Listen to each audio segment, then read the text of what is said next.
Jadi kalau Pak Jokowi misalnya ya jadi mencalonkan diri sebagai calon ketua umum, kira-kira siapa saingannya? Kemungkinan ada dua kan. Pertama adalah nggak ada saingan, nggak ada lagi yang berani gitu loh. Ya kan, siapa yang berani melawan Pak Jokowi? Jangankan jadi ketua umum, jadi presiden aja mau 3 periode masih mungkin kok kan, kira-kira gitu ya. Tapi begini, ini kan kita masih berandai-andai yang disampaikan Bang Ray ini kan, andai. Yang kedua, yang paling mungkin mendapat kandidat lawan beliau itu ya ketua umum yang sekarang. Kan umumnya di Indonesia ketua umum itu akan lanjut terus kan. Hampir nggak ada batasnya gitu ya. Nah apalagi ketua umum yang sekarang ini namanya Kaisang, masih menjabat sekitar 1,5 tahun atau 2 tahun kan. Artinya kalau dari ART mereka masih mungkin kan sebetulnya 3 tahun lagi untuk juga menjabat sebagai ketua umum gitu ya. Nah di sini menariknya kawan-kawan sekalian, melihat nanti kalau betul ini terjadi ya, bapak dan anak sama-sama jadi calon ketua umum partai yang namanya PSI gitu. Kan menarik betul tuh. Dan mereka akan dibuat misalnya mungkin ya forumnya forum debat di mana anak dan bapak saling beradu argumentasi ya kan, dialog ya kan, pakai gimmick macam-macam gitu ya, ilmu anak turun ke ilmu bapak turun ke anak, ilmu anak bagaimana tuh ya kan, dan seterusnya gitu. Pengamat politik Ray Rangkuti menyoroti terhadap Partai Solidaritas Indonesia sebagai partai dengan sistem kerja cenderung otoriter daripada terbuka seperti yang ramai diperbincangkan akan menjadi partai super terbuka. Ray Rangkuti mempertanyakan anggaran dasar PSI pada bab 4, yaitu Dewan Pembina sebagai pemegang otoritas tertinggi partai. Kemudian pada bab 7, di pasal 16 ayat 5 secara jelas disebutkan keanggotaan Dewan Pembina berkedudukan hukum tetap dan permanen seumur hidup, kecuali jika yang bersangkutan mengundurkan diri atau meninggal dunia. Lalu pada pasal 16 ayat 4 disebutkan, Dewan Pembina dapat merangkap jabatan Ketua Umum, Sekretaris Jenderal, Ketua Dewan Pertimbangan Nasional, Ketua Dewan Pakar Nasional, dan Dewan Pimpinan Pusat. Tapi itu menarik tuh. Tapi artinya apa gitu? Tapi di atas itu semua jangan lupa, Pak tadi disebutkan kan, PSI ini menyebut dirinya sebagai partai kader. Kalau yang namanya kader jelas ada proses, ya kan? Nggak bisa ujuk-ujuk 2 hari jadi ketua umum. Itu bertentangan dengan prinsip yang disebut dengan partai kader. Itu pertama. Nah yang kedua, kalau Anda baca sebetulnya ADART-nya PSI itu jauh lebih menarik. Ketua umum itu sebetulnya bukan posisi penting. Tidak terlalu penting tuh. Yang paling penting di PSI itu adalah Dewan Pembina. Tapi sekarang udah kita rubah itu Pak. Oh ya saya nggak tahu. Bulan Juli nanti akan kita tetapkan di dalam Kongres bahwa keputusan penuh ada di ketua umum partai. Betul. Dan legitimasi keputusan akan diambil dalam forum Kongres. Keputusan tertinggi. Tapi dirubahnya bukan karena kabar berembus Pak Jokowi ingin. Bukan. Bukan. Itu kita diskusikan di dalam. Dan kebetulan kami juga masuk ke dalam juga melihat seperti yang disampaikan oleh Bang Ray bahwa partai yang sehat memang harus dipimpin oleh ketua umum, dan keputusan tertinggi ataupun ketetapan tertinggi itu harus diambil di dalam forum Kongres. Kongres yang kemarin diubahnya belum. Oh baru mau akan kita akan kan pengesahan itu kan harus di forum Kongres. Iya makanya ya, kan? jadi yang anda bahkan bulan Juli nanti kita akan sahkan itu ya gitu. Artinya yang sekarang ADRT-nya masih yang begini kan, sudah kita rubah, sudah dirubah, tinggal disahkan nanti. Oh iya artinya yang berlaku masih ADRT yang lama ya secara aturan.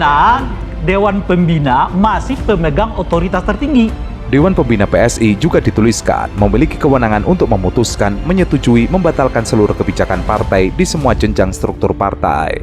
Ray kemudian menyimpulkan bahwa Dewan Pembina PSI dapat menjadi apa saja sehingga bisa menganulir suara dari bawah. Selain itu, keanggotaan Dewan Pembina ditegaskan permanen seumur hidup kecuali yang bersangkutan mengundurkan diri atau meninggal. Dapat disimpulkan bahwa partai tersebut cenderung otoriter. Mendengar pernyataan dari Ray Rangkuti tersebut, juru bicara PSI tidak bisa menjawab. Ia hanya bisa mengatakan bahwa ADART tersebut sudah diubah, namun belum disetujui oleh Kongres partai. Enggak, jadi saya sampaikan begini. Begitu. Dewan Pembina hari ini sudah menyepakati bahwa kita akan pakai aturan main yang baru. Iya. Yang sedang ataupun sudah kita rancang hari ini, tinggal ditetapkan saja nanti di. Ya, itu artinya kesepakatan, ya kan? Ya. Bukan aturan yang berlaku. Ya, betul. Ya kan? Tapi kan makanya saya merujuk ke aturan yang berlaku. Aturan yang berlaku di ADRT mengatakan, ya kan, pemilik otoritas tertinggi itu di partai namanya Dewan Pembina. Gitu loh. Dewan ini masih berlaku. Ya, itu kan dengar sendiri kan belum diubah. Bahwa itu sedang diubah, ya. Tapi belum ditetapkan, belum disahkan. di Kongres nanti akan ditetapkan. Apakah akan ditetapkan di Kongres nanti? Kita nggak tahu juga kan, tergantung dinamikanya Kongres juga kalau soal itu kan. Nah, oleh karena menariknya partai ini kemudian bahkan Dewan Pembina bisa menentukan siapa jadi ketua umum. Maka sebetulnya bagi saya itu agak bingung juga.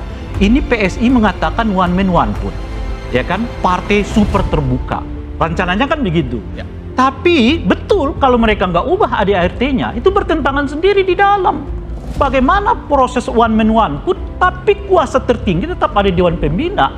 Nanti nih, misalnya ya, Kongres, kalau nggak mereka ubah lagi-lagi ADART-nya, Kongres menetapkan si A jadi ketua umum, Dewan Pembina nggak setuju, berhenti itu. Kemudian ada yang bilang jangan disamain dong politik dinasti Jokowi dengan keluarga misalnya ya, dengan dinasti di stand up komedi yang disangkakan oleh Mbak Mega Salsabila kepada Mas Panji yang menjadi bahan roastingan si Mbak Mega tersebut. Seperti yang saya bahas di awal video inilah ya. Nah, pertama, saya harus disclaimer dulu ya, bahwa saya nggak tahu derajat kebenaran yang disampaikan oleh Mbak Mega. Tapi berhubung sampai sekarang nggak ada sanggahan ya, sampai sekarang nih ya, sampai video ini dibuat ya, saya mengasumsikan bahwa istri Mas Panji ikut menjadi line up stand up fest ya, sedikit banyaknya terkait dengan posisi Mas Panji sebagai pendiri dari organisasi ya yang mengadakan stand up fest tadi lah.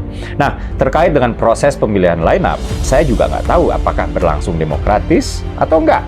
Mungkin teman-teman bisa ya semacam beri pencerahan lah ya, apakah demokratis atau enggak ya di kolom komentar. Nah, asumsikan berlangsung demokratis. Lalu apa bedanya dengan terpilihnya Mas Gibran yang sering dicap politik dinasti oleh Mas Panji?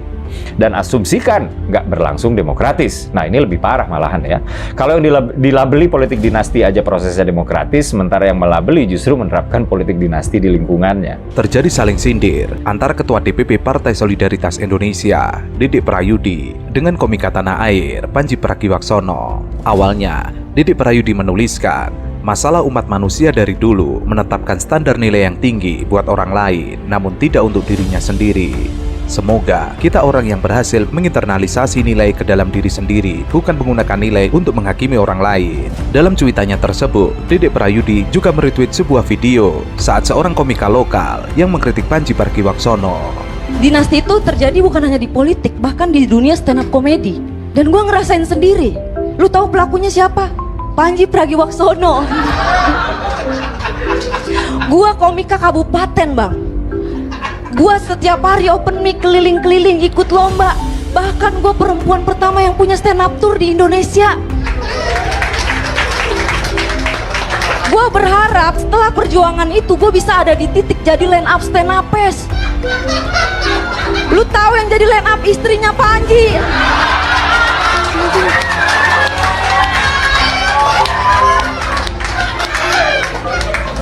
Mana ngebom lagi. Istrinya Panji nggak pernah open mic, nggak pernah ikut lomba. Dia jadi line up stand up cuman karena dia istri founder. Ya Allah, dengan lantangnya Bang Panji bilang gua nggak setuju dinasti, men. Cut this stupid shit. Menanggapi hal tersebut, Panji Pragiwaksono menuliskan, "Sit down Ki, be humble." Dengan memberikan capturean berita, PSI saatnya bergerak tolak politik dinasti yang membunuh demokrasi. Tidak bisa dipungkiri, rekam jejak PSI yang dulunya anti dengan politik dinasti, nyata-nyatanya kini malah berbalik mendukung politik dinasti Jokowi. Hal tersebut bisa terlihat saat PSI mendukung Prabowo Gibran dalam Pilpres 2024. Ditambah lagi Kaisang yang tiba-tiba menjadi ketua umum PSI, padahal baru masuk partai 2 hari. Oh, punya. Opini lu apa? Punya. Opini lu apa? Gue Asian value gue. Man, cut that stupid shit. Just say what you mean. Di situ tuh gue bilang, kok bisa sih orang ngomong kayak gitu terus dia berpikir lolos begitu aja? Dia pikir kita bego kali ya? Atau dia pikir kita takut? Gue tuh nggak bisa kayak gitu lagi. Jadi kalau ada orang ngomong kayak gitu tuh, gue langsung bereaksi di depan. Man, cut that stupid shit. Jadi seorang Kaisang Pangarep ini udah deket banget sama Bro Giring. Temen main FIFA. Ini lucu bener. Temen main FIFA. Teman FIFA mereka Oke. tuh. Ini saat Giring menjabatnya sih, dia pernah menjabat jadi ketua umum kan. Yang lu bilang donat. Iya benar. By the way, gue suka banget responnya dia. Iya. Gua suka Gue udah lihat tuh. I appreciate. Yeah, that's how Yeah. you should do it. Oke, waktu dia jadi ketua umum PSSI, PSI. Belum Erick Thohir ketua umum kita. Iya, waktu dia jadi ketua umum PSI, dia emang udah deket sama Giring, teman. Nah, oke. Sama Kaisang, teman. Jadi Giring dengan Kaisang deket lah, gitu ya.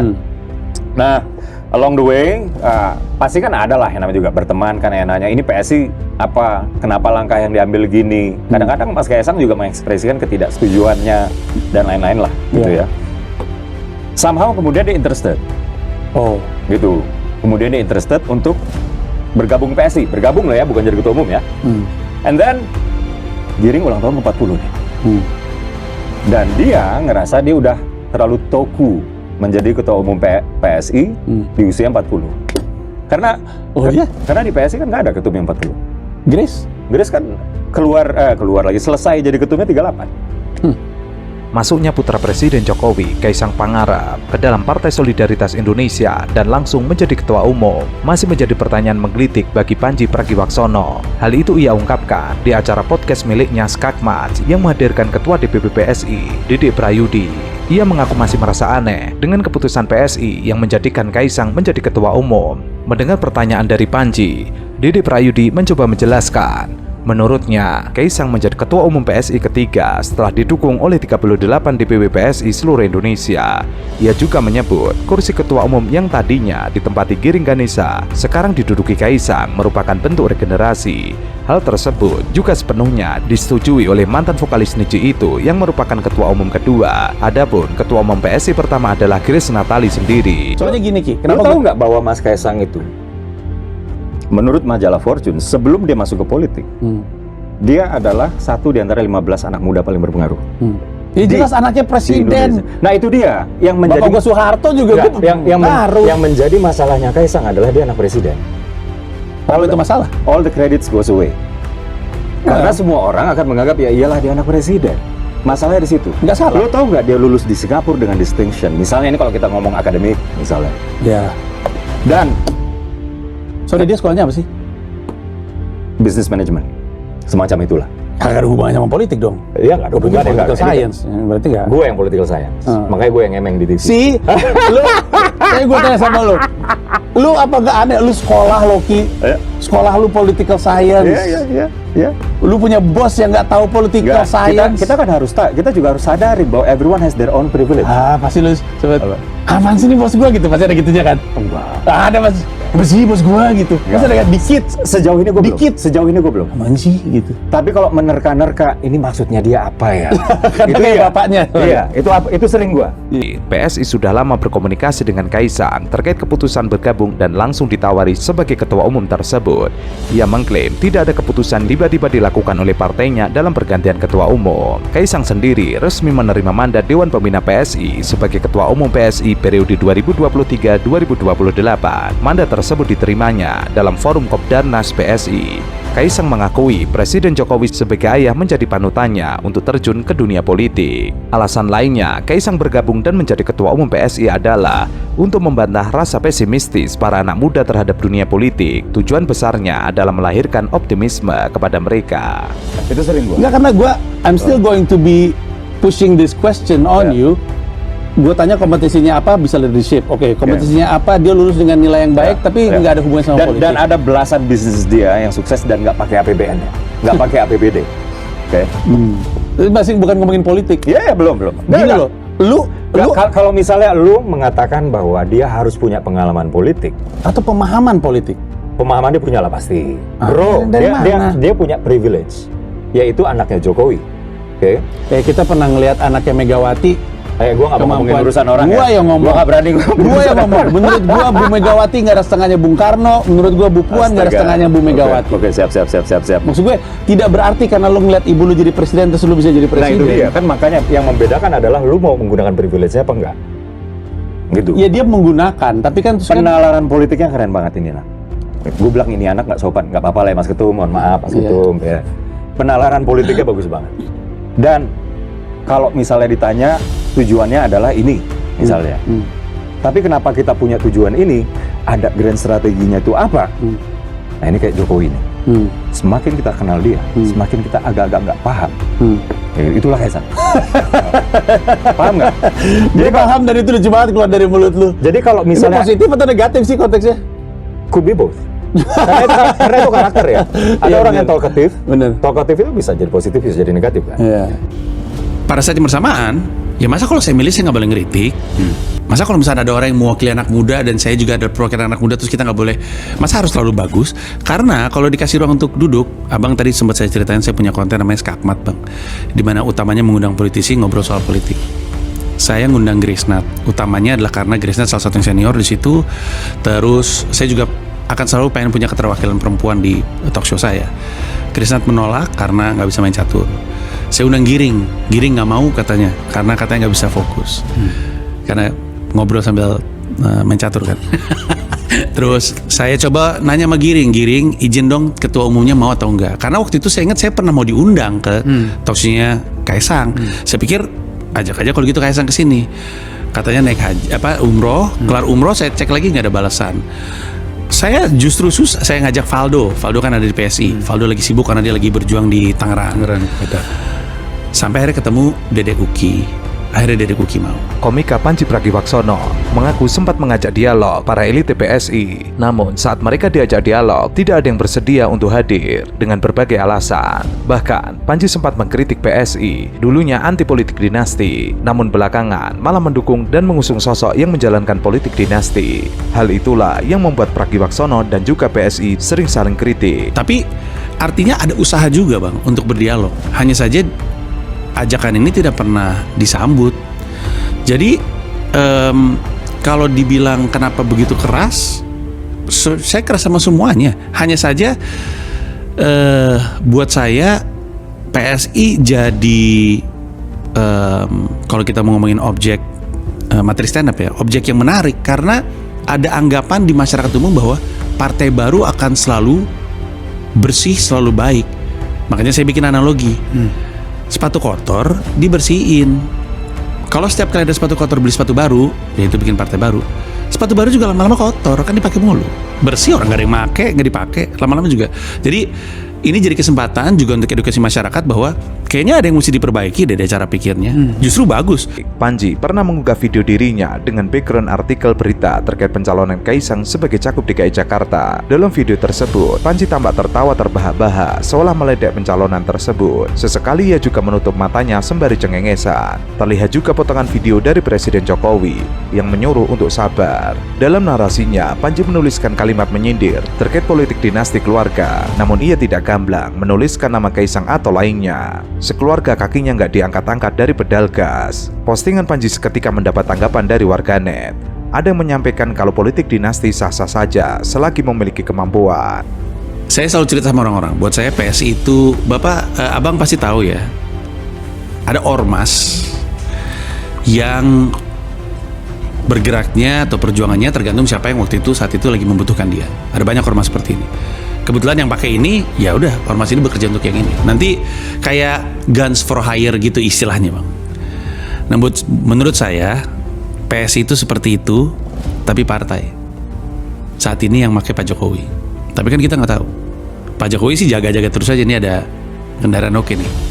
Let's put it in the distance. Mungkin saya akan pakai. Benar kepake juga. Tapi kan kita nggak tahu. Pak Jokowi itu kan cair sekali beliau. Beliau itu emang top notch politician kalau menurut saya. Jadi saya sih nggak tahu, bahkan di dalam obrolan dengan Dedek Uki itu saya mempertanyakan banyak hal soal PSI. Saya mempertanyakan kenapa ada politisi paling handal di situ tapi malah ngapa-ngapain. Panji juga bahkan pernah melontarkan kritikan pedas kepada Kaisang Pangarep. Hal itu terkait dengan jabatan Kaisang sebagai Ketua Umum Partai Solidaritas Indonesia. Panji menyebut putra bungsu Presiden Jokowi itu sebagai orang yang sama sekali tidak mengerti politik, bahkan memiliki pengalaman yang sangat minim. Panji pun mempertanyakan perihal keputusan jabatan Ketua Umum PSI yang diberikan kepadanya. Terlebih Kaisang juga menerima pinangan tersebut dan disetujui oleh Jokowi sebagai ayahnya. Menurutnya, dalam hal ini Jokowi bukan hanya seorang pemimpin negara, tetapi juga seorang ayah yang anaknya secara tiba-tiba menjadi ketua umum partai politik. Kalau ditanya contoh yang paling sempurna adalah sebenarnya ya Kaisang. Di partai mana sih bang? Abang kan deket juga sama mereka. Di partai mana sih ada orang baru 3 hari masuk jadi partai langsung jadi ketua umum? Tell me right now, anybody, tell me right now that is because of merit. Tell me that is because of knowledge. Tell me that is because of expertise. It cannot be. It cannot be. Makanya tidak ada satupun orang PSI yang mau duduk sama saya karena mereka tahu persis mereka nggak bisa jawab itu bang.